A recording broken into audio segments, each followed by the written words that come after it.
आज हम लोग केमिस्ट्री के दूसरे चैप्टर को पढ़ेंगे जो आपका है पदार्थों का वर्गीकरण। ठीक है, इससे पहले हम लोग पढ़ चुके हैं कि पदार्थ क्या होता है। पदार्थ का जो पदार्थ के भौतिक आधार पर कितने टाइप होते हैं, तो 3 टाइप होते हैं, वो हम लोग पढ़ चुके हैं, ठोस, द्रव और गैस। अब पदार्थ का वर्गीकरण पढ़ना है रासायनिक संरचना के आधार पर। तो रासायनिक संरचना के आधार पर पदार्थों का वर्गीकरण मुख्यतः 3 भागों में किया गया है। पहला जो भाग आपका होता है वो तत्व होता है, दूसरा आपका होता है यौगिक और तीसरा आपका होता है मिश्रण।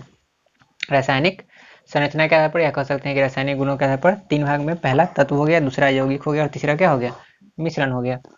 तत्व क्या होता है, तो तत्व पदार्थ का वह शुद्ध और सरलतम द्रव होता है। शुद्ध मतलब कि एकदम प्योर होता है, ठीक है ना, इसमें किसी तरह का कोई कह सकते हैं कि इम्प्योरिटी नहीं होता है। शुद्ध और सरलतम द्रव मतलब कि इससे सरल कोई दूसरा हो ही नहीं सकता। सरल मतलब क्या होता है कि एकदम सिंपल सब्सटेंस होता है, उससे छोटा कोई नहीं हो सकता है। तो तत्व पदार्थ का वह शुद्ध और सरलतम द्रव है जो किसी भी भौतिक या रासायनिक विधि द्वारा, इसको किसी भी भौतिक या रासायनिक विधि द्वारा हम उसको अलग अलग नहीं कर सकते हैं, मैंने कि उसको हम बांट नहीं सकते हैं। ठीक है, उसे हम क्या कहते हैं, तत्व कहते हैं। फिर समझिए कि तत्व पदार्थ का वह शुद्ध और सरलतम द्रव है। शुद्ध है और सरलतम द्रव है मतलब कि वो एकदम ही सरलतम मतलब कि एकदम सिंपल हो गया, उससे सिंपल कुछ नहीं हो सकता है। ऐसे हम लोग पढ़ते हैं कि जब हम पढ़ेंगे तो परमाणु का, जब हम पढ़ेंगे कि परमाणु में कितने होते हैं, तो आपका 3 भाग होते हैं, इलेक्ट्रॉन, प्रोटॉन और क्या होता है, न्यूट्रॉन। तो यहाँ पर हम बात कर रहे हैं तत्व का, तो तत्व जो होता है सरलतम द्रव होता है, उसे किसी भौतिक या रासायनिक प्रक्रिया द्वारा 2 या 2 से अधिक भागों में हम बांट नहीं सकते हैं। मतलब 2 या 2 से अधिक भाग मतलब कि उसको हम बांट ही नहीं सकते हैं। ठीक है, मतलब कि वो क्या होता है, अविभाज्य होता है। क्या होता है, अविभाज्य होता है। जैसे हाइड्रोजन हो गया, नाइट्रोजन हो गया, सोना हो गया, चांदी हो गया, तो ये सभी अभी क्या है, तत्व है। सोना हो गया, चांदी हो गया। इस तरह से अभी तक जो ज्ञात तत्व है वो आपका 118 तत्व है। मतलब कि अभी तक जो आपका आवर्त सारणी में जो तत्व है वो आपका 118 तत्व ज्ञात हो चुका है, जिसमें से क्या है कि जिसमें से आपका 94 जो है प्राकृतिक है। प्राकृतिक मतलब कि जो धरती पर प्राकृतिक रूप से वो पाया जाता है, और 24 जो आपका तत्व है वो आपका संश्लेषित है, या कह सकते हैं कि मानव निर्मित है, या कह सकते हैं कि प्रयोगशाला में बनाया गया है। उसे हम कृत्रिम भी कहते हैं, मतलब कि मानव निर्मित बनाया गया है, मतलब कि मानव के द्वारा बनाया गया है। तो 94 आपका क्या है, प्राकृतिक है, जो प्राकृतिक रूप से धरती पर पाया जाता है, और 24 जो है वो आपका क्या है, मानव निर्मित है। क्या है, मानव निर्मित है। अब यहाँ पर तत्वों के गुण लिखे थे, तो तत्वों के गुण में यहाँ पर हम क्या लिखे हैं कि यह एक ही प्रकार के परमाणुओं से बना होता है। मतलब कि अगर मान लीजिए कि लोहा, अगर हम धातु लिए थे ना, तो लोहा में आपका क्या होगा, सिर्फ लोहा का ही परमाणु होगा। ऐसा नहीं होगा कि लोहा में आपको मिल जाए सोना का परमाणु या उससे मिल जाए चांदी का परमाणु। अगर मान लीजिए कि अगर हम लिए हैं सिलिकॉन, तो सिलिकॉन में सिर्फ सिलिकॉन का ही परमाणु होगा। ऐसा नहीं कि सिलिकॉन में आपका जर्मेनियम का परमाणु हो जाएगा, ऐसा नहीं होगा। कोई एक तत्व लेंगे तो उसमें उसी का परमाणु मिलेगा, दूसरा किसी का परमाणु उसमें नहीं मिलेगा। ठीक है, तो वही लिखा हुआ है कि एक ही प्रकार के परमाणुओं से बना होता है, मतलब कि तत्व जो होता है वो एक ही प्रकार के परमाणुओं से बना होता है। आगे सभी तत्वों के अपने विशिष्ट गुण होते हैं। सभी तत्वों के क्या होते हैं, अपने अपने गुण होते हैं। हाँ, कुछ तत्वों के जैसे गुण होते हैं जो एक दूसरे से क्या होते हैं, मिलते हैं। मतलब कि जैसे तत्व में धातु हो गया, अधातु हो गया, उपधातु हो गया, तो बहुत सारे ऐसे धातु हैं जिसका गुण एक दूसरे से क्या होता है, कुछ मिलता है। ऐसा नहीं कि पूरा का पूरा गुण जो है क्या होगा, मिलेगा, ऐसा नहीं होता है। सबका अपना अपना क्या होता है, विशिष्ट गुण होता है। वही यहाँ पर लिखा हुआ है कि सभी तत्वों के अपने विशिष्ट गुण होते हैं। जैसे देखते हैं कि जैसे मान लीजिए कि क्लास में स्टूडेंट सब होते हैं, तो सबका अपना अपना क्या होता है, कैपेबिलिटी होता है, सबका अपना अपना क्या होता है, गुण होता है। ठीक है, किसी में कुछ समानता होता है, लेकिन ऐसा नहीं कि 100% समानता दोनों में पूरा 100% बात वहाँ पर क्या हो मिले, 100% गुण मिले, ऐसा नहीं होता है। बहुत सारा सिमिलरिटी होता है, लेकिन 100% सिमिलरिटी नहीं हो सकता। 100% जो गुण है वो नहीं मिलेगा। ठीक है, तो सबका अपना अपना क्या होता है, विशिष्ट लक्षण होता है, विशिष्ट गुण होता है। आगे लिखे हैं कि ये 94 वाला बता दिए कि 94 प्राकृतिक होते हैं, 24 क्या होते हैं, कृत्रिम होते हैं।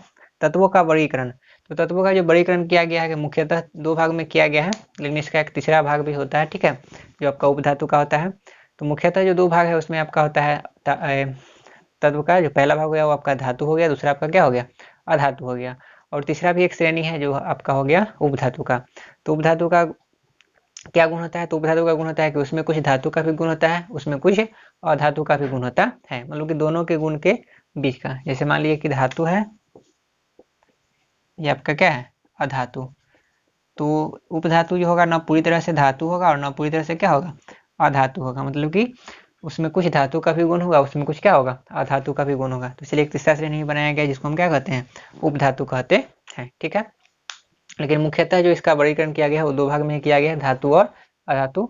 तीसरा एक श्रेणी आया किसके चलते, तो ऐसा कुछ तत्व है जिसका गुण कुछ धातु से मिलता है, कुछ क्या चीज से मिलता है, अधातु से, तो उसको एक तीसरा श्रेणी में रखा गया जिसको हम क्या कहते हैं, उपधातु कहते हैं। जैसे सिलिकॉन हो गया, जर्मेनियम हो गया, तो ये सब आपका जो होता है उसी तरह से आपका आर्सेनिक हो गया, तो ये सब आपका उपधातु होता है। तो वही यहाँ पर लिखा है कि तत्वों को मुख्यतः दो वर्गों में बांटा गया है या दो भागों में बांटा गया है, धातु एवं अधातु। धातु में आपको पता है कि जैसे आपका लोहा हो गया, चांदी हो गया, एल्युमिनियम हो गया, इस सोडियम हो गया, ये सब आपका क्या है, धातु है। अधातु में अगर हम बात करेंगे तो जैसे आपका सल्फर हो गया, अगर हम बात करें कार्बन, तो कार्बन भी आपका क्या है, अधातु है। नाइट्रोजन, ऑक्सीजन, ये सब आपका क्या है, अधातु है। इसका एक तीसरा श्रेणी भी है जिसे हम अधातु कहते हैं। बता दिए कि अधातु नहीं, सॉरी, उपधातु कहते हैं। क्या कहते हैं, उपधातु कहते हैं। तो इतना पहले आप लोग नोट कर लीजिए, इसके बाद आगे डिस्कस करते हैं।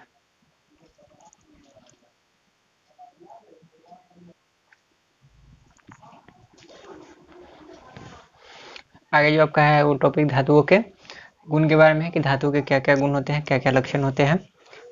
लक्षण कहना थोड़ा सा और लगता है, तो गुण ही हम कहेंगे, ठीक है। तो धातुओं में गुण या विशेषता भी कह सकते हैं। धातुओं के जो गुण होते हैं, पहला गुण यहाँ पर हम लिखेंगे कि इसमें एक विशेष प्रकार की चमक होती है। सभी धातुओं में क्या होते हैं कि एक विशेष प्रकार की चमक होती है, जिसे हम क्या कहते हैं, धातु की चमक कहते हैं, ठीक है। लेकिन कुछ अधातु जो है उसमें भी क्या होता है, एक विशेष चमक होता है। तो ऐसा नहीं कि चमक आ जाने के कारण वो क्या हो जाएगा, धातु हो जाएगा, ऐसा नहीं है। जैसे आपका आयोडीन होता है, क्या होता है, आयोडीन। तो आयोडीन आपका होता है अधातु, लेकिन उसमें भी एक विशेष प्रकार का चमक होता है, ठीक है। तो ऐसा नहीं कि वो आपका क्या हो जाएगा, धातु हो जाएगा, धातु हो जाएगा, वो आपका अधातु ही रहेगा। उसी तरह से आपका ग्रेफाइट होता है, तो उसमें भी चमक होता है। हीरा, हीरा भी बहुत चमकीला होता है, जो आपका कार्बन मॉलिक्यूल से बना होता है, तो वो भी आपका अधातु ही है, लेकिन उसमें भी चमक होता है। तो एक्सेप्शन को आप लोग याद रखिएगा कि जैसे आपका आयोडीन हो गया, ग्रेफाइट हो गया या हीरा हो गया, तो इसमें भी चमक होता है, लेकिन ये आपका अधातु है, धातु नहीं है। ऐसे सभी धातुओं में क्या होती है, एक विशेष प्रकार की चमक होती है, जिसे धातु ही चमक कहते हैं। आगे लिखा है कि ये ऊष्मा एवं विद्युत के सुचालक होते हैं। ऊष्मा एवं विद्युत के क्या होते हैं, सुचालक होते हैं, मतलब कि यह हीट को भी कंडक्ट करेगा। जैसे मान लीजिए कि लोहा को, अगर मान लीजिए लोहा की एक रड को हम रख दिए आग पर, तो वहाँ पर हम रखे, जैसे मान लीजिए कि यहाँ पर आग जल रहा है, यहाँ पर हम लोहा की रड को रख देते, देखिए कुछ देर के बाद धीरे धीरे गर्म होते होते इसका ये सिरा भी क्या हो जाएगा, गर्म हो जाएगा। तो ऐसा इसलिए होता है कि ये क्या करता है, हीट को कंडक्ट करता है, माने ऊष्मा का एक जगह दूसरी जगह तक क्या करता है, चालन करता है। उस तरह से इसलिए आप क्या करते हैं, आपका जो क्या होता है, यूटेंसिल से बना होता है, मतलब कि जो आपका बर्तन बना होता है वो क्या होता है, ऐसे धातु का बना होता है जो ऊष्मा को क्या करता है, चालन करता है। जैसे एल्युमिनियम हो गया, एल्युमिनियम का बना होता है, क्योंकि एल्युमिनियम क्या करता है, ऊष्मा का संचालन करता है। अब बात करते हैं विद्युत के सुचालक में। जैसे आपका इलेक्ट्रिक वायर होता है, तो इलेक्ट्रिक वायर आपका क्या होता है, कॉपर का बना होता है। कॉपर मतलब कि तांबा, कॉपर मतलब क्या होता है, तांबा होता है। ये आपका एल्युमिनियम का बना होता है, तो वो एल्युमिनियम हो गया, ये आपका कॉपर हो गया, तो क्या करता है, विद्युत का चालन करता है। ऐसे और सभी चालन करता है, जैसे आपका चांदी हो गया तो वो भी चालन करता है, लेकिन वो बहुत ही महंगा आ जाएगा, तो इसलिए कॉपर का ही वायर बनाया जाता है, ये आपका एल्युमिनियम का। तो वो सब क्या करता है कि विद्युत का मतलब कि इलेक्ट्रिसिटी का क्या करता है, चालन करता है, कंडक्ट करता है। तो इसलिए कहा जाता है कि यह उस समय एवं विद्युत के क्या होते हैं, सुचालक होते हैं। एक्सेप्शन में यहाँ पर क्या है, तो ग्रेफाइट, जो पेंसिल आपका होता है, पेंसिल के का जो आपका लीड होता है, पेंसिल का जो क्या होता है, लीड होता है, वो आपका ग्रेफाइट का ही बना होता है, और वो क्या करता है, तो आपका विद्युत का सुचालक होता है। लेकिन विद्युत का सुचालक हो जाने से ऐसा नहीं कि वो धातु की कैटेगरी में आ जाएगा, वो आपका अधातु ही रहता है। एक्सेप्शन है, उसको याद रखिए। ग्रेफाइट, ग्रेफाइट आपका क्या है, अपवाद है। ग्रेफाइट आपका क्या होता है, अधातु होता है, जो कार्बन के परमाणु से मिलकर बना होता है, और इसका यूज जो होता है वो क्या होता है, पेंसिल में किया जाता है। या आप देखिए कि आपका जो सेल होता है, टॉर्च में या छोटा सा सेल होता है, टॉर्च में लगता है या रेडियो में लगता है, तो सेल के यूज में देखिएगा, जब उसको आप तोड़िएगा तो बीच में एक रॉड होता है, तो कार्बन रॉड ही होता है, वो ग्रेफाइट का ही रॉड होता है। उसको इसलिए लगाया जाता है कि वो इलेक्ट्रिसिटी को क्या करता है, कंडक्ट करता है, और ऐसे उसका यूज पेंसिल में किया जाता है, पेंसिल के लीड बनाने में। अगला आपका है कि ठोस अवस्था में यह आघात वर्धनीय और तन होते हैं। आघात वर्धनीय और तन होने का मतलब क्या होता है, आघात मतलब होता है प्रहार करना या चोट करना, ठीक है। तो आप देखिएगा कि जैसे आप कहीं पर जाइएगा जहाँ पर लोहा का क्या बनता है, कोई इंस्ट्रूमेंट बनता है, जैसे मान लीजिए कोई काटने वाला या किसी भी चीज़ का किसी तरह का कोई इंस्ट्रूमेंट बनता है, तो वहाँ पर देखिए कि उसको गर्म करके क्या किया जाता है, उस पर प्रहार किया जाता है हथौड़े से या किसी तरह से, ठीक है। तो क्या होता है, वो फैलता है। तो आघात बढ़नीय मतलब होता है कि आघात करने पर वो क्या होगा, बढ़ेगा। आघात करने पर क्या होगा, उसका क्षेत्र जो है वो क्या होगा, बढ़ेगा, ठीक है। तो इसलिए उसको कहा जाता है आघात वर्धनीय। मतलब कि प्रहार करने पर, चोट करने पर वो क्या होगा, फैलेगा। और तन्य मतलब होता है कि उसको हम तान सकते हैं, मतलब कि खींच सकते हैं। खींच सकते हैं इसलिए जैसे मान लीजिए कि आपका कॉपर है, तो कॉपर को अगर हम खींचते हैं तभी तो उसका तार बनता है, ठीक है। मतलब कि इसमें क्या होता है, खींचने का जो कैपेबिलिटी होता है, ठीक है ना, वो होता है। मतलब कि डक्टाइल प्रॉपर्टी इसमें शो होता है, मतलब इसको हम तान सकते हैं। तान सकते हैं इसलिए इसका हम क्या बनाते हैं, तार बना सकते हैं, नहीं तो इसका हम तार नहीं बना पाते। तो ये क्या होता है कि ठोस अवस्था में यह आघात वर्धनीय और तन्य होते हैं। अगला जो इसका गुण है, अधिकांश धातु के कमरे के ताप पर क्या होती है, ठोस होती है। हम आपको बताया था कि कमरा का ताप जो अप्रोक्सीमेटली होता है 20 से 25 डिग्री सेल्सियस का लिया जाता है। कोई कोई बुक में आपको 27 डिग्री सेल्सियस भी आपका कमरा का ताप लिखा रहता है, लेकिन अप्रोक्सीमेटली अधिकतर बुक में आपको 20 से 25 डिग्री सेल्सियस तक का जो तापमान होता है उसी को हम क्या कहते हैं, कमरे का तापमान मानते हैं। तो उस पर क्या होता है कि सभी धातु आपका क्या होता है, ठोस अवस्था में होता है, लेकिन एक आपका एक्सेप्शन होता है, पारा, जिसको हम क्या कहते हैं, मरकरी कहते हैं, जो आपका Hg होता है, इसका संकेत क्या होता है, Hg। तो यह जो होता है ये आपका कमरे के ताप पर आपका द्रव अवस्था में होता है, मतलब कि लिक्विड स्टेट में होता है। और इसके इसी गुण के कारण इसका यूटिलाइज कैसे में किया जाता है, थर्मामीटर में। किया इसको तापमान मिलते ही क्या होता है, ये फैलने लगता है, ठीक है। तो इसलिए इसका यूज होता है कैसे में, क्या होता है, थर्मामीटर में किया जाता है। अभी जो आपका थर्मामीटर आ गया वो आपका डिजिटल थर्मामीटर आ गया, लेकिन पहले का जो बहुत थर्मामीटर था क्लिनिकल, मतलब कि क्लिनिकल में भी अब जो होता है, क्लिनिकल में या डॉक्टर के पास देखिएगा तो आपका क्या होता है, डिजिटल थर्मामीटर यूज होता है। लेकिन अभी भी बहुत आदमी के पास पहले का थर्मामीटर होता है, तो उसमें क्या होता है, तो उसमें भरा होता है मरकरी, ठीक है। तो मरकरी भरा से क्या होता है कि जैसे जैसे हम अपने बॉडी को टच करते हैं, उसको टच करते हैं, तो हमारा बॉडी का जब टेम्परेचर हाई होता है तो वो क्या होता है, उसका जो है पारा जो होता है क्या होता है, ऊपर की ओर बढ़ता है। फिर वो जहाँ तक बढ़ता है तो वहाँ से हम उसको कैलकुलेट कर लेते हैं कि उसका टेम्परेचर कितना है, ठीक है।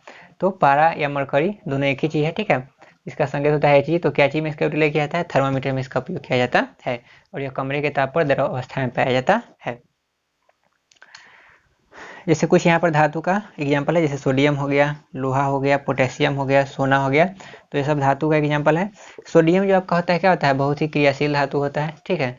सोडियम जो होता है आपका क्या होता है, बहुत ही क्रियाशील धातु होता है। और यह बहुत ही सॉफ्ट होता है, जैसे आपका जिस तरह से केक होता है, जिस तरह से केक को हम चाकू से बहुत ही आसानी तरह से काट सकते हैं, उसी तरह से इसको भी हम क्या कर सकते हैं, काट सकते हैं। और सोडियम जो होता है बहुत ही क्रियाशील धातु होता है, जिसकी वजह से इसको क्या किया जाता है, केरोसिन, मतलब कि मिट्टी के तेल में डुबो करके रखा जाता है। क्योंकि जैसे ही ये बाहर आएगा या पानी में रहेगा या कहीं पर, तो ये ऑक्सीजन के संपर्क में आते ही क्या बनाता है, सोडियम ऑक्साइड बनाता है और आग पकड़ लेता है। तो इसलिए इसको जो रखा जाता है केरोसिन में डुबा करके रखा जाता है, ठीक है। और एक बात और कि धातु में क्या होता है कि एक गुण और होता है कि जैसे धातु को अगर हम पीटेंगे तो क्या होता है, उसमें से एक टन की आवाज आएगा, ठीक है। इसे हम धातुई ध्वनि भी कहते हैं। तो यह जो आपका था ये तत्व धातुओं का गुण था। फिर अगले दिन हम पढ़ेंगे अधातुओं के गुण, फिर आगे हम डिस्कस करेंगे और सब टॉपिक, ठीक है। तो आज के लिए हम अपने क्लास को इतना ही तक रखते हैं।